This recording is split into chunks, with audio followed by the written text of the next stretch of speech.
Hai guys, Welcome to our channel. sebelum nonton jangan lupa subscribe. Buruan, kami tungguin nih. Thank you all. Sarangeo. Assalamualaikum, welcome back to our channel. Kali ini di video ini kita bakal kedatangan salah satu bintang tamu Dia adalah seorang guru. di salah satu sekolah yang lumayan terkenal di kota Prabu Muli.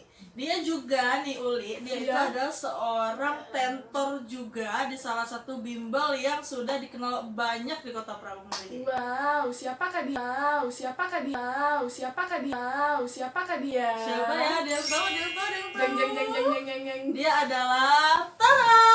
Tara. Tara. Hai. Dia adalah Ulan. Hai Ulan, apa kabar? Hai, baik. Ulan ini yang kita bilang tadi kalau dia itu adalah salah satu guru di sekolah Prabu Muli. Hari ini kita mau tanya-tanya Ulan nih. Tentang bagaimana sih Lan proses daring belajar di dalam jaringan di kota Prabu Muli. Benar sekali. Oh ya, BTW Ulan ini adalah salah satu teman kita ya. Jadi biasanya kalau di sekolah kamu biasa dipanggil apa Lan? Saya dipanggil ibu kalau di sekolah. Kalau di bimbel, Mbak, kalau di rumah, Ayu. Kalau di sini, kalau biasanya kita manggil Ulan tuh Beb. ya Allah. Berhubung ini videonya tentang pembelajaran, jadi kita harus manggil dia ibu ya Uli ya. Oke, Ibu oke. Ulan, jangan panggil Beb. guys, ibu. Iya, udah jadi ibu-ibu punya anak. Oke, baik. Sekarang udah siap ya Lan kita tanya-tanya. Oke. Kamu jawabnya sebisa kamu aja. Ya, menurut pendapat saya ya. Ya, menurut pendapat Jadi, kamu aja. jadi ini nggak secara keseluruhan semua orang. Ini hanya menurut pendapat saya pribadi. Boleh, terserah. Pokoknya yang penting seluruh penonton kita itu udah tahu dan udah kenal sama kamu pastinya. Terima kasih. Lanjut. Pertanyaan pertama, menurut kamu Bu, bagaimana cara kerja belajar di rumah saat ini? Yang tentunya berbeda dengan belajar yang ada di sekolah. Oke. Tadi kan ditanyanya itu bagaimana sih sistem belajar di rumah dengan sistem belajar di sekolah. Tentu berbeda ya. Ya. Kalau di sekolah kan kita tatap muka langsung dengan guru. Jadi kita bisa melihat perkembangan siswanya kayak gitu. Nah, kalau di rumah kita nggak bisa lihat. Jadi hanya tingkat intelijensi siswa aja yang terlihat. Misal kemampuan dia dalam IT, mengelola kata-kata, kayak gitu biasanya cuma dilihat yang kayak attitude-nya atau sikapnya nggak bisa kita lihat. Kalau di sekolah kita bisa melihat hal itu. Biasanya kita ketemu langsung kan ya. Iya, benar sekali. Pertanyaan selanjutnya, apakah belajar dari rumah telah membantu proses belajar dan mengajar selama pandemi? Sangat membantu. Karena kenapa? Karena kan kita tahu ya kalau di masa pandemi ini kita nggak bisa berkumpul-kumpul terlalu banyak orang. Sedangkan sekolah itu yang notabene mengumpulkan banyak orang kayak gitu. Nah, jadi kebijakan untuk daring di rumah itu sangat membantu dalam hal mengurangi COVID. Jadi untuk saat ini belajar dari rumah itu hal yang paling aman dilakukan. Benar banget. Oke, baik. Pertanyaan selanjutnya. Selanjutnya pertanyaan ketiga, apa pendapatmu jika belajar daring ini dilanjutkan sampai waktu yang tidak ditentukan lagi? Pendapat saya kalau semakin kita kayak gini ya, Iya. kita berharap aja COVID ini segera berakhir Amin. sehingga pembelajaran tatap muka bisa dilakukan. Karena kenapa? Karena kalau belajar dari daring itu tadi seperti saya bilang, orang emang pintar, anak-anaknya emang pintar, tapi tingkat IQ-nya saja, IT-nya, tapi sikapnya tidak. Sedangkan kita membutuhkan orang yang pintar, orang yang cerdas, tapi attitude-nya juga bagus kayak gitu. Jadi pendapat saya ya semoga saja jangan lama-lama, semoga cepat berakhir COVID ini. Amin. Amin kan guys, amin kan. Selanjutnya guys, menurut kamu mampukah belajar daring meningkatkan produktivitas belajar siswa? Meningkatkan produktivitas dalam hal kreativitas oke ya. Iya. Tapi kalau produktivitas itu jatuhnya lebih males kayaknya. Karena kayak kalau di sekolah kita kan yang rambutnya panjang disuruh Benar. potong. Kalau di rumah, banyak sekali rambut panjang Asli, kan. bener banget. Dan anak-anak tuh karena dia nggak jam 7 masuk, mereka banyak kan yang tidurnya malam. Dan ini tugasnya wali kelas untuk membangunkan siswanya agar tetap jalan walaupun kita di daring kan, tapi siswa-siswanya tetap mendapatkan haknya sebagai pelajar kayak gitu. Berarti itu butuh peranan guru, Orang tua, orang tua, sekolah, dan diri sendiri siswanya. diri sendiri juga. Jadi nggak harus patokannya satu orang, misalnya siswa aja gitu yang salah, bukan Enggak, ya? Enggak. semuanya satu kesatuan. Jadi tidak bisa siswa yang harus kalau salah lo kayak gini, enggak. Siswa telat bangun, orang tuanya kenapa nggak bangunin? Benar. Kemudian siswa nggak dapat mata pelajaran, kenapa wali kelasnya tidak mengeser mata pelajaran? Benar. Gitu. Jadi semuanya itu satu kesatuan.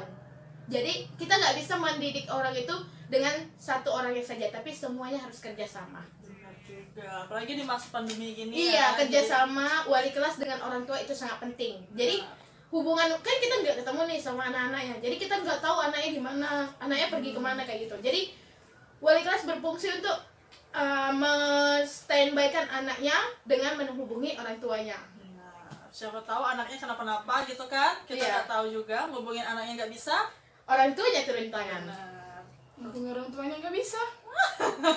Orang tua wajib bisa ya. Orang tua wajib bisa. wajib Ah, ah. tahu. Karena Sedikit-sedikit.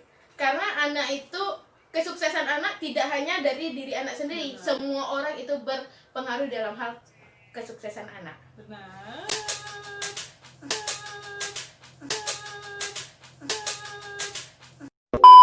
Oke, pertanyaan selanjutnya. Ini agak gimana gitu ya pertanyaannya ya. Tapi ini balik lagi ke pendapat kamu ya. Oke. Saran Ibu Wulan untuk guru-guru dimanapun kalian berada dalam memberikan materi secara daring itu gimana? Saran dalam hal memberikan mata pelajaran secara daring. Ah, Kalau kita ketemu langsung, kita bisa metode wawancara, benar. menampilkan video. Tapi kalau daring, nggak mungkin kita wawancara. Kalau saya sih lebih ke diskusi. Kebetulan kalau di sekolah saya itu memakai Google Classroom. Kemudian kita menggunakan tugas, ada namanya itu tugas siswa di sebelah forum itu. Di situ ada file untuk materi, untuk video, dan mengumpulkan ada tugas juga kayak gitu. gitu. Ya, benar. Jadi kita guru itu nggak semata-mata hanya mengasih tugas, harus ada timbal balik kayak gitu. Jadi kita, kalau saya memberikan materi terlebih dahulu, Benar. kemudian didiskusikan di forum siapa yang paham, apa pertanyaan, dan nggak semuanya saya yang menjawab. Jadi di forum itu, oke anak-anak, siapa yang mau jawab ini? Kita diskusikan materi yang sudah Ibu share tadi. Nanti mereka diskusikan, si A jawab, si B yang bertanya, si C yang bertanya kayak gitu. Jadi ada diskusi hubungan timbal balik mereka. Kita guru sesuai dengan K13 hanya memantau. Namun meskipun kita memantau, kita harus melihat ada yang benarkah, ada yang salah, kayak gitu. Jadi walaupun daring itu bisa tetap diskusi, Tetap bisa diskusi, dipantau. tetap bisa dipantau, keaktifan siswa bisa kita pantau, dan juga selain itu kita bisa melihat, oh ternyata mana-mana siswa yang perlu perhatian spesial. Benar sekali. Jadi gitu ya, untuk guru-guru yang dimanapun kalian berada, sebaiknya berikan materi dulu, Kemudian Jelaskan, diskusikan. Baru kalau mau kasih tugas, ya kasih tugas kayak gitu. Jangan hanya tugas karena Ya, benar. anak itu bukan robot yang hanya dikasih tugas terus. Capek, Benar. kasihan. Terus lagi pula kalau dikasih tugas kan bukan cuma tugas kita doang kan. Iya, Seluruh- tugasnya banyak. Benar. Dan juga kalau tugas satu anak yang ngerjain, semua bisa contekan karena sama. Karena sama. Tapi kalau diskusi, mereka nggak bisa kan contekan. Kecuali kalau bikin tugasnya, menurut pendapat Anda, bagaimanakah ini kayak gitu. Benar sekali. Last question. Last question. Asik. Oke. Tadi kan untuk saran apa? Guru. Saran guru guys. Ternyata sekarang. Sejak kapan ada ternyata? Oke, lanjut. Sekarang sarannya untuk orang tua dalam keterlibatannya untuk mendukung sistem belajar yang ada di rumah. Bagaimana Bulan? Saran orang tua dalam hal keterlibatan pelajar. Yang pasti orang tua harus peka ya. Iya. Harus peka. Terutama orang tua harus peka tentang kuota anak. Kuota anak itu harus peka. Sarannya orang itu harus peka ya. Kenapa? Karena yang terutama itu kuota yang paling diutamakan, dan juga jam bangun anak. Karena kita nggak bisa memantau dong anak harus bangun jam berapa. Nggak mungkin gurunya datang tok tok tok si A bangun dong, nggak mungkin kan gitu. Jadi orang tua sangat berperan penting dalam hal proses kegiatan belajar mengajar. Jadi sarannya yang pasti pertama kuota, jaringan, dan juga orang tua disinilah untuk meningkatkan hubungan baik dengan anak. Karena kan selama ini kan orang tua selalu mempercayainya gitu ya, dengan guru kayak gitu. Sekarang ini loh anaknya, silakan dididik dengan baik kayak gitu. Benar. Terus orang tua juga nggak boleh lepas tangan gitu aja. Iya, nggak boleh lepas tangan orang tua yang pasti. Karena kenapa?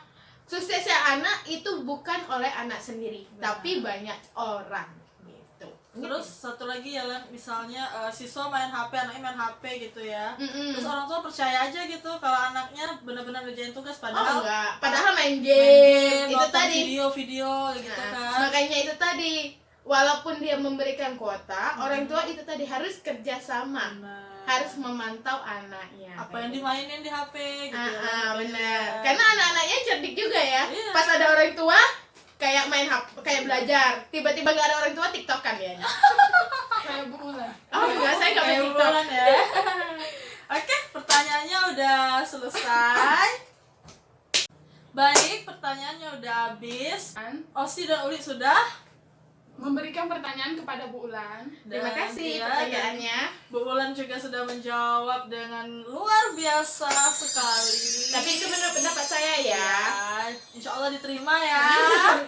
Dimaklumin aja ya. Oke. Gitu. Jangan lupa untuk follow Bu Ulan di Instagramnya. Apa namanya Bu? Bulan Cip. Bulan Chip ada di bawah bawah. Jangan lupa juga follow Instagram Osi Rai, dan Instagram Uli Yulia Cetar. Yulia Cetar. Dan yang paling penting jangan lupa subscribe, Like,